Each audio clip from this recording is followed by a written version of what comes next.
Hi guys, it's Chris at Cork and Crown back in the cider shed to try some more cider. And the cider we have today is from Ross-on-Wye, and it's from their single variety range, which I like very much because they've got a lot of different varieties. If you want to learn something about individual varieties, even if they're quite rare, it's a great place to go. The one I've got was recommended to me by Albert at Ross-on-Wye, and it's called Bulmer's Norman. There it is. So Bulmer's Norman actually refers to Bulmer's, the cider makers in Herefordshire. They brought it over from France in the early 20th century. It was unnamed varietal. It's a bittersweet, high tannins, but some sugar as well. So it's not often used as a single variety, I don't think, but I'm going to try it and see what all the fuss is about, because Norman recommended it. Albert recommended it. Gosh, I'm very easily swayed. Albert recommended it, so I'm going to try it. Let's open it up and give it a go. Right then, nice bit of fizz there. Let's pour it out. Slightly cloudy because it's unfiltered, of course. Bottle conditioned, of course. Let's have a look at the colour. Quite a nice gold, actually, that. Got a decent gold colour to it. And it's reasonably bright for a bottle conditioned. I mean, it's hazy, but it's not super hazy. I can almost see the light through it pretty well. Doesn't make any sense, but you know what I mean. Yeah, so there you go. Let's give it a sniff. It's got that Ross-on-Wye funk for sure, but there's apple in there. There's some freshly cut, fresh apple in there, I would say, and some funk on top of that. It's quite round. The funk's the dominant thing, but that's often the case with Ross-on-Wye, and it's one of the things I love about it. Yeah, it's getting to sort of ripe apple, funk. Yeah, it's not a delicate nose, but it's not super, it's not overpowering sort of nose. So let's give it a taste, see what I think.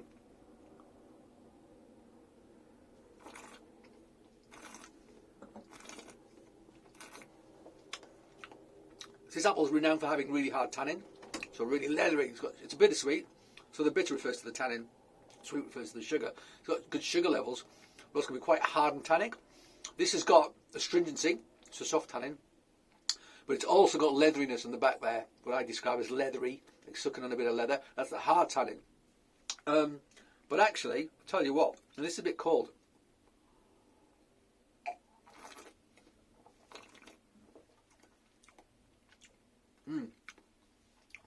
Well, I really like it. There's some nice, fresh, ripe fruit in the middle of that. Sandwiched between the astringency and the leatheriness, there's a real nice, delicate fruit flavour. Apple skins as well, I want to say. But I think with something as tannic as this, I mean, it's not brutal. I mean, I'm thinking, is it more so than the Major, which I really like? I feel like it's got a little bit more of a fresh apple character than the Major. But taste memory is quite vague. I'd have to try them back to back. I've got a Major in the fridge, I think, actually, so I might open that when I finish this and just do a comparison. I might do that. I probably will do that. It's any excuse to open another bottle of cider. But let's try it with some cheese, shall we? So just so you know, my light is running out of power. So if it goes blank, I'll have to return to this. But I've already tasted this, but I haven't tasted the cheese yet. So I'll just, edit 2 bits of film together if I need to. Because the cheese is very interesting. And I think something with tannins like this, what it needs is like hard cheese with lots of fat. Let me have one more sip.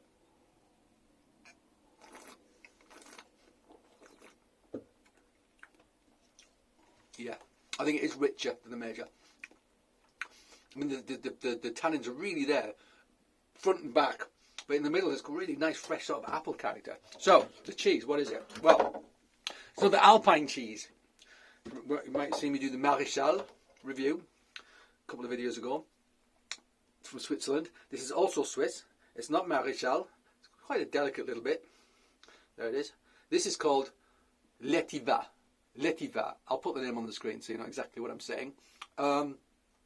So from the Gruyere family, but this is old school Gruyere. Well, what do I mean by that? Well, in the 1930s, a group of cheesemakers in the Alps, in the mountains surrounding it's not even a village, I think it's a hamlet of Étiva, decided that they broke away from the Gruyere making community, from that label, because they found that these Gruyere producers were aging cheeses in their like chalet on the mountain but there's very variable results. Like, not all were great.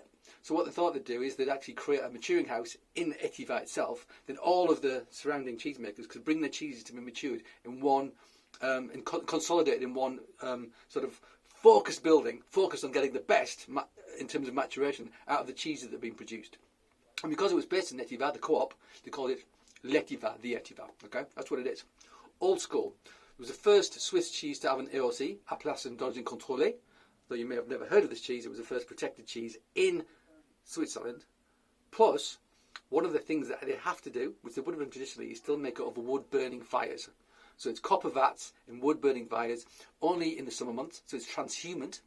That means that they move from the valley to the hilltops in the summer, where the fresh pasture is then available. And then as it gets colder, it starts to snow again, they go back down to the valley, and they wait till the next spring, so they can go back up again and graze on the high mountain pasture. Because the high mountain pasture is much more diverse than what's in the valley, and it gives you much more interesting milk. So only made during those sort of spring to autumn months when you can access the high pasture.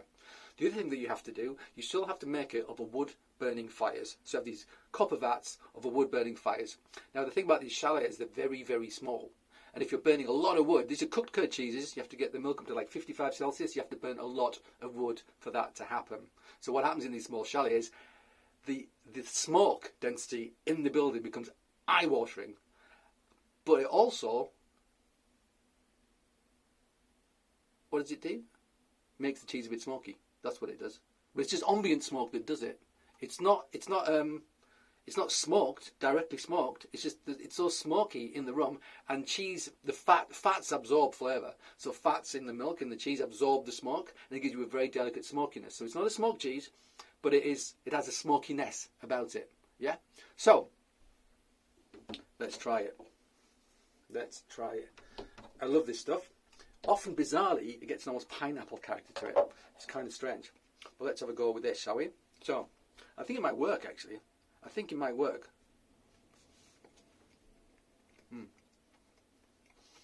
It's got that dense texture we associate with Gruyere. And there's a smokiness there. It's absolutely there. It's not overpowering, and it shouldn't be. I'm not into smoked cheese. People are using smoked cheese if the cheese doesn't taste very good. The great cheesemakers don't smoke their cheeses if they taste great, because it masks flavour. And smoking is a form of preservation.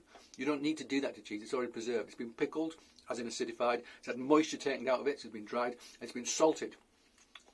3 sorts of preservation, plus high numbers of bacteria in there, good bacteria, which fight off pathogens. So it's a very safe food. It is unnecessary to smoke it. So people, when they used to smoke cheese, it was probably because you only had one sort of cheese and they wanted to diversify a bit in terms of what they got to eat. But also, it masked bad flavour. So smoking, it's a dodgy subject, I think. This has got a real delicate smokiness, and it's got a real meaty bouillon character. But on top of that, it's got almost like a pineapple fruit character as well, which is intriguing and amazing. I'm going to cut another bit off and try it with the cider. Got this from Mons Cheesemongers. Go online, Mons Cheesemongers. Buy some l'Etiva if you want. Cheers.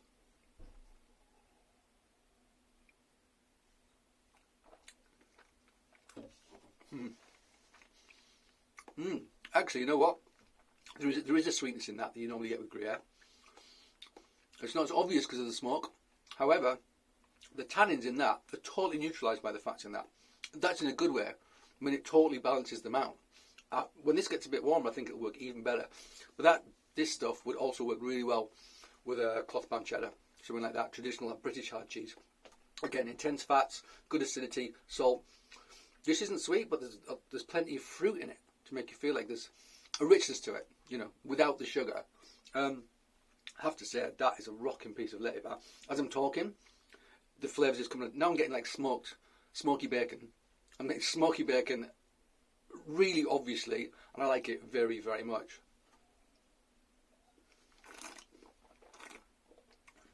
I think it would work better with a cheddar, but it's pretty damn good with that, I have to say. Maybe something a little bit sweeter would work with that as well, with the smokiness and maybe with the sweetness. Something a bit sweeter would balance that. Anyway, whatever. Not bad at all. Liking the Bulmer's Norman, good recommendation from Albert. Loving the l'Etiva. I recommend you get yourself some. Okay guys, I'm in a hurry. I'm talking fast. You might be able to tell. I've got stuff to do. I've got a life to lead. Okay, thank you for joining me. I'll be back again really soon with something else in the shed. And until then, cheers.